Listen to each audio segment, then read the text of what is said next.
किसी द्वीप पर एक अमीर आदमी रहता था जिसे शिकार का बहुत शौक था। लेकिन शिकार पर जाते वक्त उसे एक गरीब की जमीन से होकर गुजरना पड़ता था। उस जमीन में नरसल एक प्रकार की घास उगते थे जिससे रास्ता अनइवन हो जाता और अमीर को बहुत तकलीफ होती।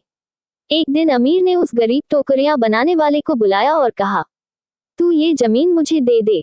गरीब ने विनम्रता से जवाब दिया, हुजूर, मेरा गुजारा इसी जमीन से होता है, मैं इसे छोड़ नहीं सकता। ये सुनकर अमीर बहुत नाराज हो गया। पहले उसने गरीब को बुरी तरह पिटवाया, फिर उसकी जमीन पर उगे सारे नरसलों को जला डाला। गरीब बहुत दुखी होकर रोता हुआ बादशाह के पास पहुंचा। बादशाह ने अमीर को बुलवाया और पूछा कि उसने ऐसा क्यों किया। अमीर ने घमंड से कहा, इस नीच आदमी ने मेरे हुक्म का पालन नहीं किया, इसलिए मैंने उसे सजा दी। बादशाह ने गुस्से से कहा, तू झूठे घमंड में चूर है। जिस दौलत पर तू आज घमंड कर रहा है वो तेरे परदादा को हमारे ही पूर्वजों से मिली थी। तू भूल गया कि तू खुद एक गरीब खानदान से था, लेकिन ये गरीब तो आज भी अपनी मेहनत की कमाई खा रहा है।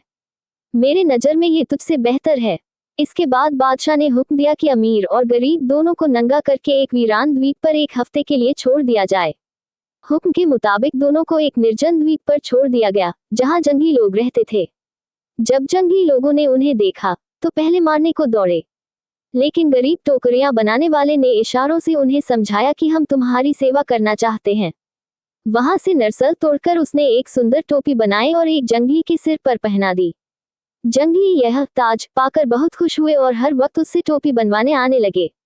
अब टोपी बनाने वाले की खूब इज्जत होने लगी और उसे खाना भी मिल गया।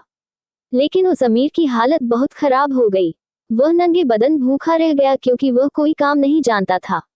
जंगली उसे पीट पीट कर बेहोश कर देते थे। आखिरकार अमीर ने मजबूरी में टोपी वाले गरीब से कहा, अगर तू मुझे इन जंगली लोगों से बचा ले तो मैं घर जाकर अपनी आधी जायदाद तुझे दे दूंगा। गरीब ने जंगली लोगों को इशारों से समझाया कि ये मेरा साथी है, इसे मत मारो। अब दोनों को बराबर खाना मिलने लगा और जैसे तैसे एक हफ्ता बीत गया।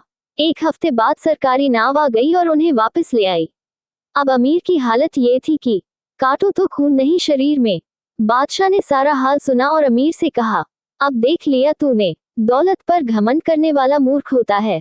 असली दौलतमंद वह है जिसके पास कोई हुनर हो और जो मेहनत करना जानता हो। इसके बाद बादशाह ने हुक्म दिया, जाओ और जैसा वादा किया है वैसा करो, अपनी आधी जायदाद इस गरीब को दे दो। अमीर ने शर्मिंदगी से सिर झुकाया और अपनी आधी जायदाद गरीब को दे दी। और इस तरह मेहनत और हुनर जीत गई, घमंड हार गया। कहानी से शिक्षा, सच्चा अमीर वह नहीं जिसके पास धन है, बल्कि वह है जिसके पास कोई हुनर है और जो मेहनत से अपनी रोजी कमाता है। घमंड कभी किसी को ऊंचा नहीं बनाता, परिश्रम और ईमानदारी ही इंसान को सच्चा सम्मान दिलाते हैं।